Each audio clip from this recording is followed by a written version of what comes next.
Hello guys, welcome to my YouTube channel.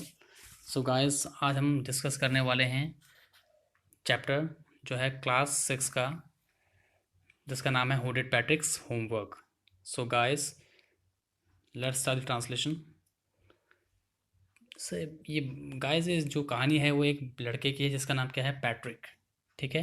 वो बहुत ही आलसी है, वो बिल्कुल भी काम करना, होमवर्क करना, स्कूल का होमवर्क करना बिल्कुल ही पसंद नहीं करता।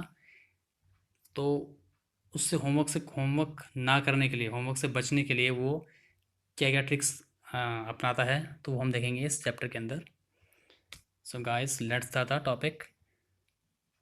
Who did Patrick's homework? Patrick never did homework. Too boring, he said. He played hockey and basketball and Nintendo instead. His teachers told him, Patrick, do your homework or you won't learn a thing. And it's true. Sometimes he did feel like an ignoramus. But what could he do? He hated homework. So gas, मैं Patrick नाम का एक लड़का है, जैसे कि मैंने आपको बताया, उसको होमवर्क करना बिल्कुल ही पसंद नहीं है। उसको होमवर्क करना बहुत ज़्यादा बोरिंग लगता है और इससे बचने के लिए वो अलग अलग ट्रिक्स वो अपनाता रहता है। सो उसके जो टीचर्स होते हैं उसको बोलते हैं काम करने के लिए कि आप होमवर्क करो, नहीं तो तुम्हें कुछ भी सीखने के लिए नहीं मिलेगा। लेकिन वो बजाय होमवर्क करने के वो क्या करना पसंद करता है, वो हॉकी खेलना, बास्केटबॉल खेलना और निंटेंडो। ये निंटेंडो का मतलब होता है गाइस एक वीडियो गेम, वो खेलना वो पसंद करता है, लेकिन उसको होमवर्क करना बिल्कुल ही पसंद नहीं है। और ये बात एकदम सच है। इसी वजह से वो एक अनपढ़ बच्चों की तरह वो महसूस करता है खुद को, क्योंकि उसको होमवर्क करना बिल्कुल ही पसंद नहीं है। यही उसकी मजबूरी है। सो गाइस, इसके बाद then one day he found his cat playing with a doll and he grabbed it away. To his surprise it wasn't a doll at all but a man of the tiniest size. He had a little wool shirt with old-fashioned breeches and a high tall hat, much like a witch's. He yelled, "Save me! Don't give me back to that cat. I will grant your wish. I promise you that." So guys, उसके बाद क्या होता है, वो उसको उसका ध्यान अपनी बिल्ली के ऊपर जाता है, जो कि एक डॉल से खेल रही होती है। जैसे उस डॉल को वो पकड़ता है तो बहुत ज़्यादा सरप्राइज हो जाता है, क्योंकि वो जो डॉल थी वो डॉल नहीं थी। एक्चुअल में क्या थी, वो एक छोटा सा आदमी था, छोटे साइज़ का, जिसका गेटअप कैसा था, जिसने जिसने एक वुलन शर्ट यानी कि ऊनी ऊनी शर्ट उसने एक पहनी हुई थी, जो ऊन से बनी हुई शर्ट उसने पहनी हुई थी। और बहुत ही पुराने फैशन का उसने एक लोअर पहना हुआ था, ट्राउजर्स बोलते हैं जिसको, उसने वो पहना हुआ था। और उसके सर पे जो टोपी थी वो बहुत ही ज़्यादा ऊंची टोपी थी, हाई, जिसकी हाइट बहुत ज़्यादा थी। और ऐसा लग रहा था जैसे कि वो एक चुड़ैल वाली टोपी हो, या वो चुड़ैल की तरह, उस टोपी को पहनकर वो छोटा सा आदमी चुड़ैल की तरह या राक्षस की तरह वो लग रहा था। वो आदमी जोर से चिल्लाता है, सेव मी, यानी मुझे बचाओ। Don't give me back to that cat, I will grant your wish, I promise you that. तो वो क्या जोर से चिल्लाता, वो क्या बोलता है, मुझे इस बिल्ली को मत देना, मुझे इस बिल्ली को मत देना। मैं तुम्हें एक प्रॉमिस करता हूँ, मैं तुम्हारी सारी विश पूरी कर दूंगा, मैं तुम्हारी जो विश है, इच्छा है, तुम्हें पूरी कर दूंगा, लेकिन तुम मुझे इस बिल्ली के हवाले मुझे मत करना। मैं तुमसे ये वादा करता हूँ, मैं तुम्हारी एक विश पूरी ज़रूर करूँगा। तो पैट्रिक्स उसके बाद क्या करता है, देखते हैं यहाँ पे। पैट्रिक्स couldn't believe how lucky he was. Here was the answer to all his problems. So he said, only if you do all my homework till the end of the semester, that's 35 days. If you do a good enough job, I could even get A's. तो उसके बाद Patrick क्या बोलता है, Patrick एकदम खुश हो जाता है। वो सोचता है कि मेरी सारी प्रॉब्लम का सोल्यूशन ये छोटा सा आदमी हो सकता है। अगर ये काम करेगा तो मैं काम करने से बच सकता हूँ। तो वो उसके साथ क्या डील करता है कि मैं तुम्हें इस बिल्ली से बचाऊंगा, लेकिन तुम्हें मेरा एक काम, मेरी विश पूरी करनी पड़ेगी। विश क्या है कि तुम्हें मेरा होमवर्क करना पड़ेगा। और कितने दिन के अंदर, 35 दिन के अंदर, क्योंकि जो उसका सेमेस्टर था वो 35 दिन के अंदर फिनिश होने वाला था। तो 35 दिन के अंदर तुमको मेरा होमवर्क पूरा करना पड़ेगा, ताकि मुझे क्लास में ए ग्रेड मुझे मिल सके, मुझे मेरे अच्छे काम के लिए, अच्छे होमवर्क के लिए। The little man's face wrinkled like a dishcloth thrown in the hamper. He kicked his legs and doubled his fist, and he grimaced and scowled and pursued his lips. Oh, I am cursed, but I'll do it. तो जो छोटा आदमी होता है वो बहुत ज़्यादा, जब वो ऐसे होमवर्क करने के लिए उसको बोलता है पैट्रिक, तो उसका चेहरा एकदम से रिंकल हो जाता है। उसके चेहरे पे एकदम लकीरें लकीरें आ जाती है, जैसे कि जो बर्तन धोने का एक कपड़ा होता है जिसको बोलते हैं डिश क्लोथ, जैसे उसको टोकरी में फेंका हुआ होता है और उसमें रिंकल्स पड़े होते हैं इस कपड़े के ऊपर। आपने देखा होगा जो हम कपड़े, जो जिस कपड़े से बर्तन साफ़ करते हैं उसको ऐसे घुमा हुआ के उसको हम टोकरी में फेंक देते हैं, उसी तरह से उसके ऊपर रिंकल पड़ जाते हैं। उसी तरह से सेम रिंकल उसके चेहरे पर पड़ गए थे। लेकिन उसने अपना वो बहुत ज़्यादा गुस्सा भी था, उसने अपने ही पैरों पर लात मारी, अपने मुक्के को उसने हाथ से एक ज़ोर से अपने हाथ से उंगलियों से एक क्या बनाया, उसने मुक्का बनाया, जैसा मुक्का बनाते हैं वो अपनी उंगलियों को बंद करके मुक्का बनाया। और उस खुद के ऊपर उसने नाराज़गी जाहिर की। और लेकिन लास्ट में वो इस बात को उसकी बात को मान गया। And true to this word, that little elf began to do Patrick's homework except there was one glitch. वो काम करने तो राज़ी हो गया होमवर्क करने के लिए, लेकिन उसको एक परेशानी महसूस हुई। किसको? छोटे से आदमी को। The elf didn't always know what to do. He needed help. Help me, he would say. And Patrick would have to help in whatever way. तो बीच में मदद के लिए उसको बोलता है कि एल्फ क्या बोलता है कि उसको ये बताने के लिए एक आदमी चाहिए साथ में कि उसको क्या करना है। तो उसके लिए उस मुझे तुम्हारी हेल्प की ज़रूरत पड़ेगी। ठीक है, तो उसकी पैट्रिक पैट्रिक जो उसकी हेल्प करने के लिए तैयार हो जाता है। I don't know this word, the elf squeaked while reading Patrick's homework. Get me a dictionary. No. What's even better? Look up the word and sound it out by each a letter.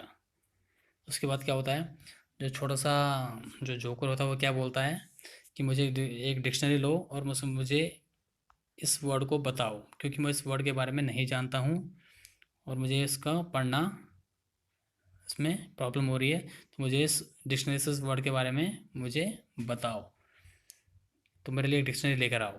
No, what's even better, look up the word and sound it out by each letter.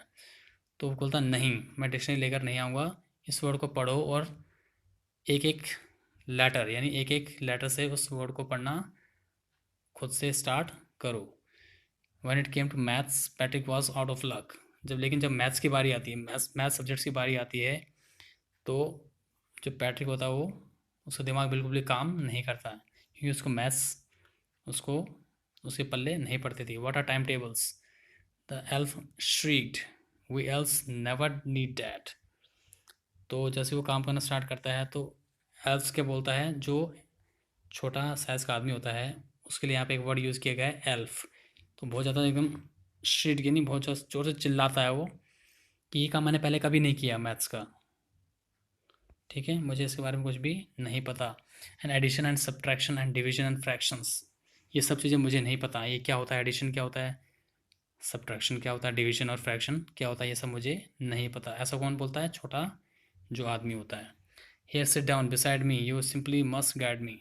तो तुम एक काम करो, मेरे बगल में बैठ जाओ और मुझे बताते रहो कि मुझे क्या क्या करना है। Elves know nothing of human history, to them it's a mystery.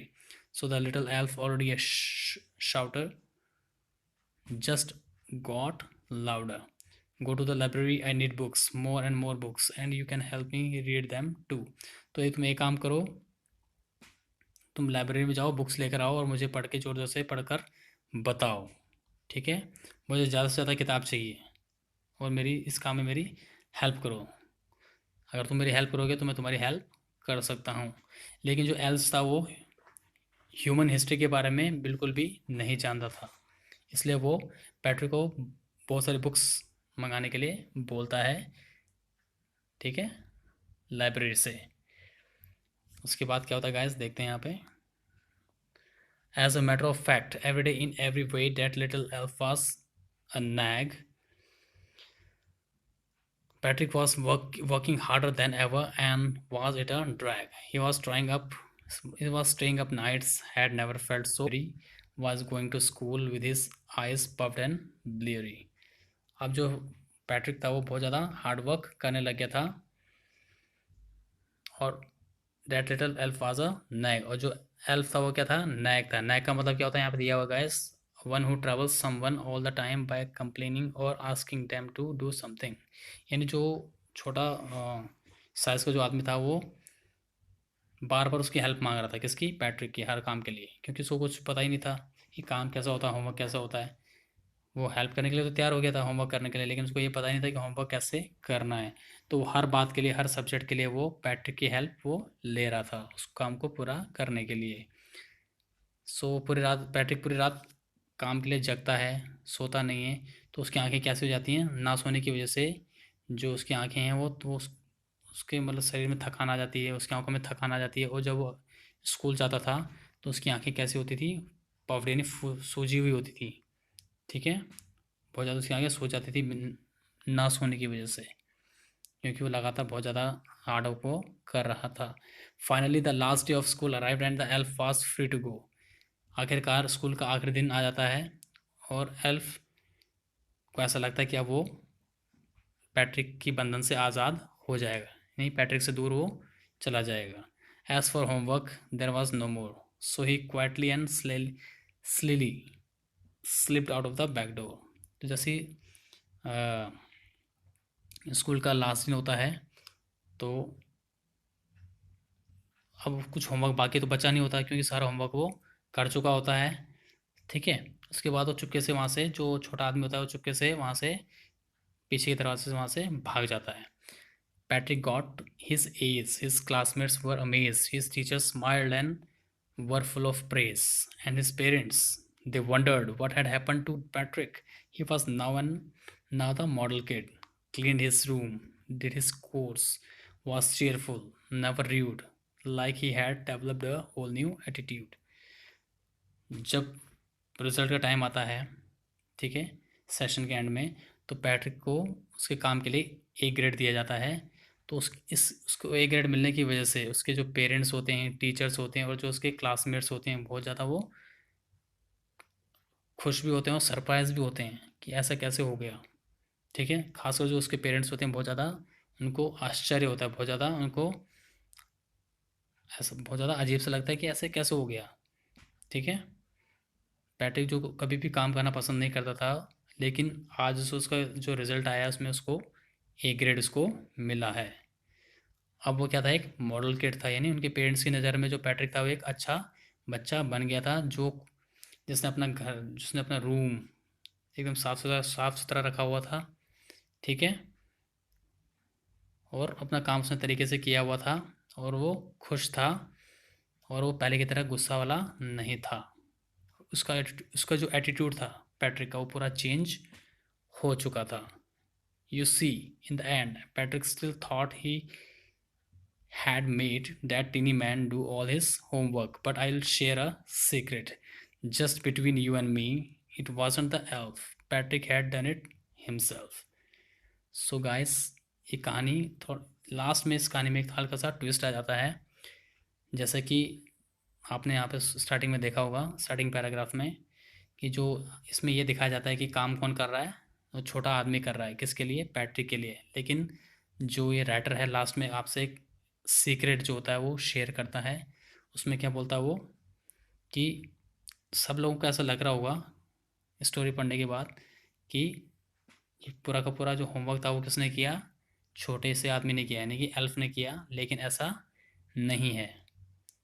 तो राइटर सीक्रेट बताता है कि जो काम किसने किया, वो काम पैट्रिक ने खुद किया था। और ये एक सीक्रेट था किसके बीच में, तुम्हारे और मेरे बीच में। ठीक है, जो पढ़ने वाले हैं इस कहानी को और राइटर के बीच में सीक्रेट है कि जो ये काम किया गया, जो होमवर्क किया गया, वो किसी छोटे, वो उस एल्फ के द्वारा या छोटे आदमी के द्वारा नहीं किया गया, बल्कि किसके द्वारा किया गया, पैट्रिक के द्वारा किया गया। ठीक है, तो ये काम किसने किया था, पैट्रिक ने खुद किया था। ठीक है, एल्फ ने उसकी हेल्प्स में नहीं की थी। ठीक है, सो गाइस ये थी आपकी स्टोरी। सो बहुत ही अच्छी स्टोरी थी गाइस, इसको वीडियो को ज़रूर देखिएगा और इस वीडियो को इन्जॉय ज़रूर कीजिए।